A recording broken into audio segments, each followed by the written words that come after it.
Still on the health issue, God is very concerned with the looming health crisis because uh, if the health services is allowed to go on a strike, it will not be it will not only just be paid for the health sector, but also for the whole economy, and not just the economy, but also the social well-being of a nation, because the society cannot function properly if its health sector is not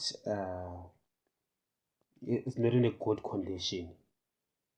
We can survive a bad education system because there's e-learning.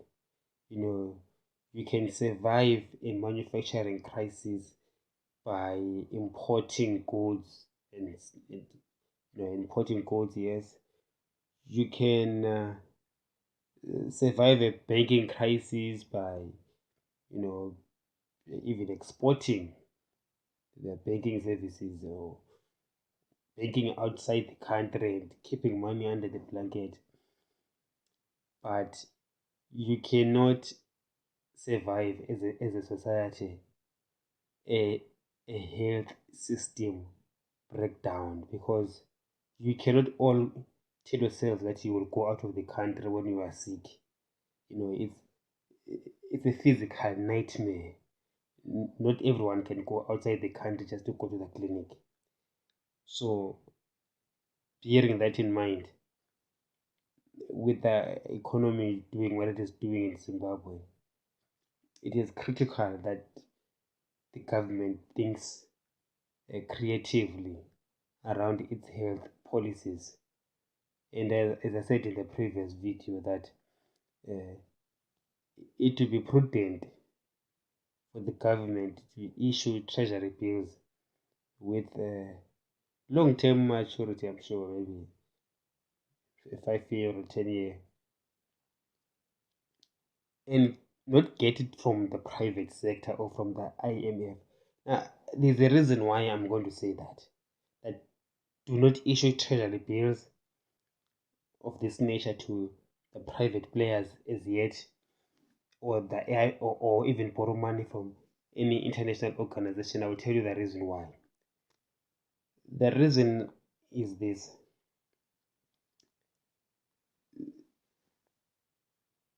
the traditional monetary doctrine, okay, is that the government must borrow money and pay back. But this is what I'm seeing now. That's my thing, the way I see it. Government must understand that it will never get to a position where it pays off all of its debt. You understand? No government will, and no government can, including the United States of America. What the government needs to be able to do is to service its debt and also manage its debt in such a way that it doesn't grow faster than the rate of economic growth over the long term period. Because once you do that, you are indeed injecting a possibility of a higher hyperinflation, a run on the national currency. But if you borrow from the IMF and the World Bank, they will demand that you pay back that money in full. And once you get to a position when you can't pay back or you're struggling to pay back, they will demand you to uh, the IMF and those bodies, they will demand you to undertake austerity measures. And we know that those austerity measures will cripple your economy, because they will you will have to cut government spending, meaning that even other private players will cut employment. suppressing economic activity, making it even harder for the government to pay back its IMF bank or USD denominated debt to these foreigners. And because of that inability to pay back because of the austerity measures, now the government is forced to sell itself very cheap to the international financiers. So now I hear this point very well. I think the economists, if you're not an economist or you're not into economics, you wouldn't understand this point. But may the economists or those that are economically savvy try to get this point that I'm trying to put across. That emerging market economies or frontier market governments like ours will never be able to pay back IMF loans. I mean, the United States government itself cannot pay back its own loans. The British government can't. All the European governments can't. The Japanese, the Chinese, nobody can. You see, these economies in the West, economists listen to me very well. Now I'm thinking I have to talk to economists and people who make policies in that department. These economies grow because their governments run deficits. Okay. And when they talk about government, when they talk about balancing the budget, it's usually because of politics, not really of really sound economic principles. Just like the American government, they always lock down the government, and then after a few days, they, they argue politically, and then they open the government again with further government borrowing. Meaning that debt ceiling doesn't really exist, it's just for political posturing. Now, I'm speaking for Zimbabwe. There's no need for political posturing here. I'm just speaking the truth. The government needs to run a deficit in order for it to increase the economy. But I have to explain, I have to clarify which type of deficit. And the government must understand that it will never be able to repay back its debt. Okay. Therefore, if you know that you are never going to be able to repay your debt, make sure that you owe the right person and not the wrong people. It matters who you owe. Because if you owe other entities that are foreign to you, they will demand their money back and you will need to pay for it. Now, the Americans and the British and the Europeans and the Japanese and the Chinese are very clever, because never mind that they will tell you that there's private players that own government debt, but by and large that debt is backed by their own reserve bank. Do you understand? So what I'm saying is that for government to increase spending, they must issue treasury bills that will only be bought by the Zimbabwean Reserve Bank. Okay. Then the Zimbabwe Reserve Bank can auction those in the financial markets, through the other financial intermediaries like the, stock market. I mean, yeah, the financial markets, all right, for private players. But primarily, the government must have the bulk of its debt from the central bank. And there's a reason for that. The reason is because you will never be able to repay this thing. All you need to be doing is to service it. Okay. In the long term, because of inflation, all right, the inflation would lessen the weight of the debt. Okay, $100 borrowed today, in 10 years' time or 20 years' time, the weight of it will be maybe $20 or $15, and you will be able to pay that. It will be like as if you're just paying interest on your debt. It wouldn't be much. You understand what I'm saying? So you are not in a hurry to pay back because you do not own that. You do not owe the IMF. I haven't even got to the core of this point. The core of the point is that when you have got full control of your own money, your own monetary policy via the Reserve Bank, you have got that capacity to create money. Never mind the fractional banking system. Just talking about the money that is created so that the government can borrow it and spend on the economy so that the government can save an ailing economy. You see, there's a trick there. Now, when the government borrows this money, there has to be a reason. There's a mandate that the government has. And it is to save the economy. It is to doctor the economy. Okay. So the Reserve Bank has got its own policies. I'm not going there now. It's talking about the government doctoring the economy, whereby the government needing to fund, first of all, wages. You know, the big wage bill of the government is the soldiers, police, teachers, and others that I do not know. Those wages are critical to keep the economy active so that those who are in the productive sector can produce goods that can be bought by the people that earn government wages.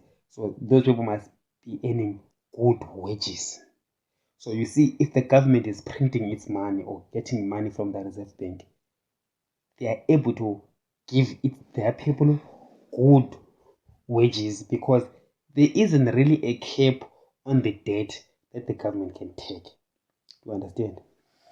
But the problem lies therefore in the fact that the Reserve Bank can only issue credit. Can only issue money in local Zimbabwean currency, not in US dollar. Now, therefore, the aim of the government, therefore, now, listen very carefully, economists, follow me nicely. Now, the aim for the government at that position now is to make sure that the economy runs more based on local currency than on the foreign currency.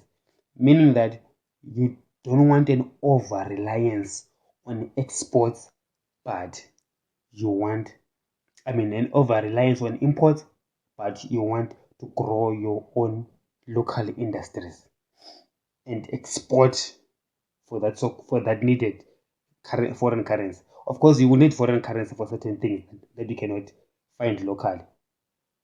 But I do not know because we've got a mining sector, right?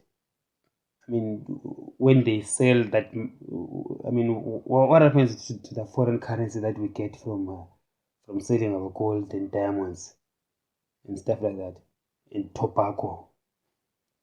Okay, issues must be dealt with there so that we can keep as much foreign currency as we can, so that we can be able to buy foreign goods using that money.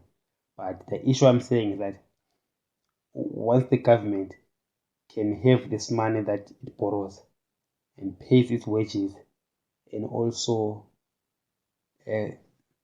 spares the economy through other activities, whichever they are, that are locally based, creating jobs, even through other government parastatals or state-owned enterprises, and basically when you do that, you are accelerating, the money, what you call it,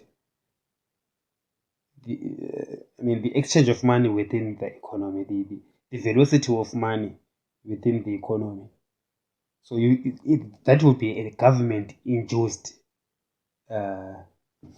velocity increase. and that speaks to growing the GDP. Government is using borrowed money. And this borrowed money, as I told you, that it will never really be paid back, because the government should look at it as credit. Money is credit anyway. In any case, money doesn't have intrinsic value. And we shouldn't run a fiat system that is supposed to be backed on gold or backed on anything. It really shouldn't be backed on anything. Hear me correctly, economists. I do not agree with this idea that money must be backed by anything except trust. Money that we produce at the Zimbabwe Reserve Bank, it must just be based on trust. Not backed by gold, not backed by diamonds, not backed by anything. It should just all be issued as credit. Okay. Which in the future we hope it will come back and be cancelled out in the system. But as the economy grows, it will never come back. It just did perpetually continue as credit, but working within the economy. I know if you don't understand economics, you have lost me. But I'm sure those who do, we are still together. Yes, I'm sure you're still together. You understand what I mean? That it shouldn't be backed by gold. It is a mistake to back your currency by gold or anything. If you're going to be fiat, be 100% fiat, 100% credit based. Whatever money we create, it's a credit. Okay. It means that whoever gets that money gets it as a credit, not because they did something, but you are using money as a store of value and as a way of what you call it, to facilitate trade. Store of value and facilitating trade only that. No, not that the money itself is good. It's an intrinsic value. I think that is what the economies and economists have got it wrong in the past, and that is what the emerging countries have been failing to grow. Especially look at a country like Zimbabwe that has got resources. If we want to grow, we do not have to borrow money from the IMF or anybody for that matter who is international, who is not local. We don't. You know, in this post, I'm trying to show you that the government does not need to borrow money from anyone. They don't need to. If ever the country need to borrow money from outside, it will be investors who come in with their money to invest in the local economy to increase the economy of the nation, not to borrow money to the government, because that cripples this government. I think that these very educated European economists tricked our governments to think that if they borrow their money, then they can use that money, then they can pay back later. But do you understand where do they get that money themselves in the first place? You know, those special drawing rights. Where does the US dollar come from? It comes from thin air. Okay, it's a credit system. It's not backed by anything. I mean, what's his name? The American president in 1970 or 1971. He took the US dollar from the gold standard. Basically, that meant that he totally transferred it from being give me my gold on demand to, okay, this is literally nothing. It's just paper that represents some value, and you owe me the $100 bill. Just means it's just credit. It has got no intrinsic value except that it is credit. So they take that US dollar, which is credit. Then they come to you to Zimbabwe and then they borrow it to you and they say pay back the money.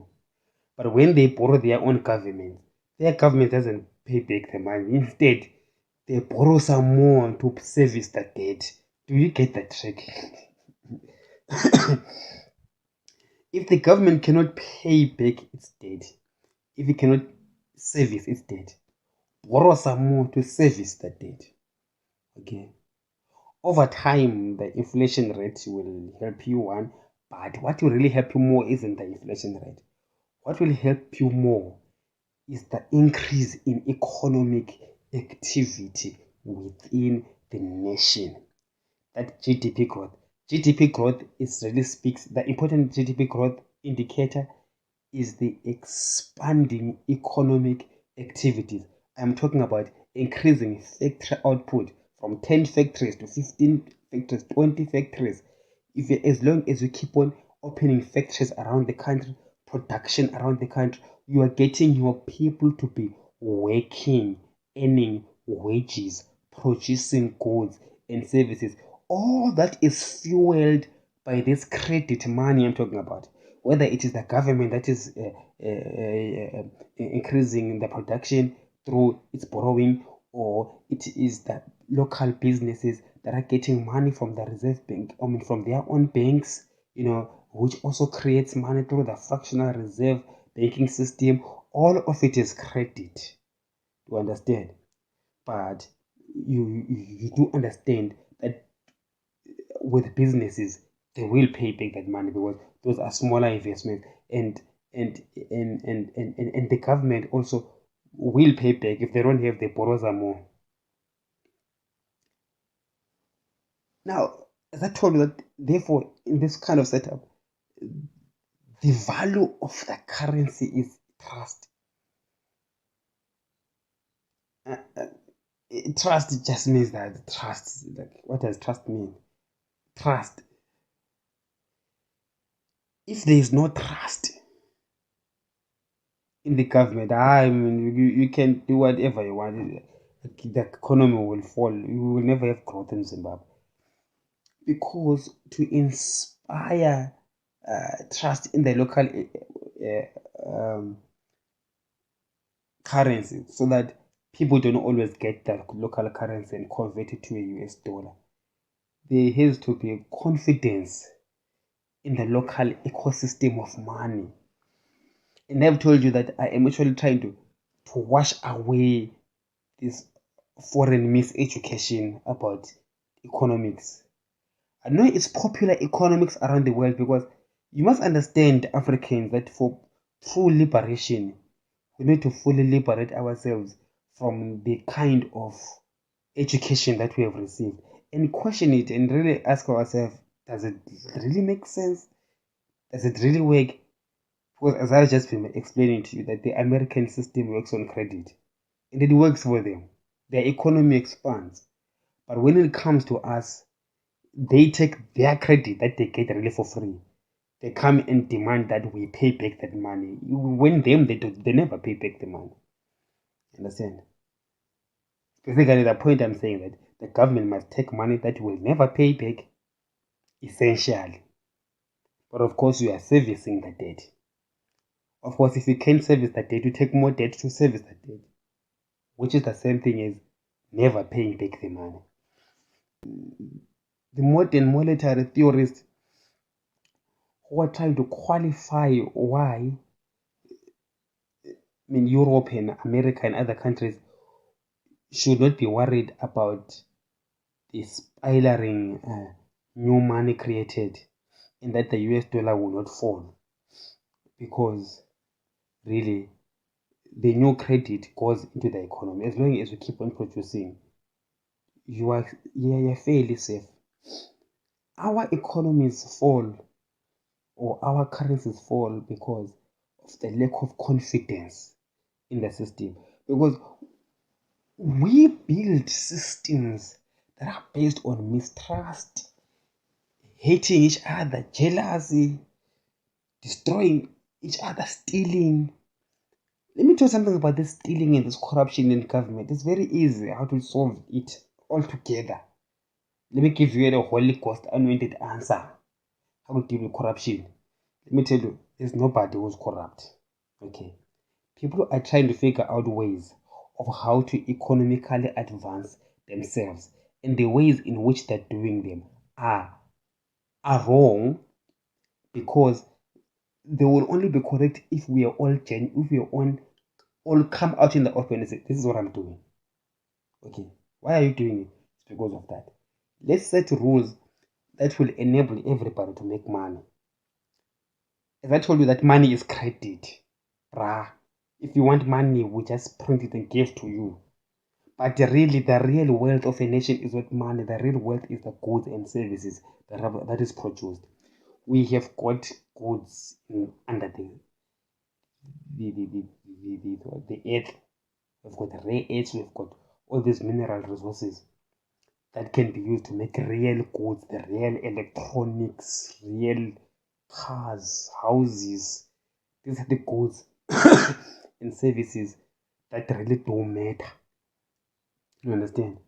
And then what you call corruption, therefore, is these dealings that are done under the carpet, under the table. They mustn't be done under the table. Do it over the table. If it is illegal, you are the government. This is your country. What the white people taught you to be illegal, you don't need them. Legalize it. Okay? Legalize it. Then you will have no problem. The problem that you have is that everything is illegal. You understand? Almost I don't have time to go through those things, but there's a lot of things that are illegal that should be legalized. Okay, there's a lot of dealings that, like for example, the forex traders industries, illegal money trading. Why must it be illegal? Why don't you legalize it? If you legalize it, then there would be a real market rate of the value of the currency. You wouldn't have three different rates. But of course, we've got three different rates because of, I told you, trust is the only thing that can help us to move forward. Because if we've got people in government, or we have got friends in finance and in government that are collaborating to come up with three currencies so that they can buy the currency cheaper, go sell it in the street more expensive, go back and buy cheaper, my daughter. So those people, that greed to say, I want to make money now, that is the greed that will cripple us. Because I don't have to explain that. It's self-explanatory. Yeah, it's self-explanatory. Liberalize the markets, and follow the people. What do the people want? Follow the economic growth will come as a result of understanding the economic activities of your people and making laws that are in line with what the people by and large are doing, instead of being against what the people are doing. Because really, it is the people who know what they want, not the government. It doesn't know what people want. Right? If people are selling in the street, they're street vending, make the laws easier for them to do that. If that's what puts food on the table, allow it in such a way that as it grows, they will stop selling in the streets. They will start making so much money that they end up entering the shops. And this is what I'm talking about. Just because the Europeans come up with the system of shops and vendors not being allowed, you also like vendors not allowed. Oh, why? Because white people do it like that. Fools. We must create an environment that is built upon our own lifestyles, of our own ecosystem, not basing it on rules and regulations that come from the United Kingdom. You hear what I'm saying? We'll talk some more tomorrow. Thank you for listening.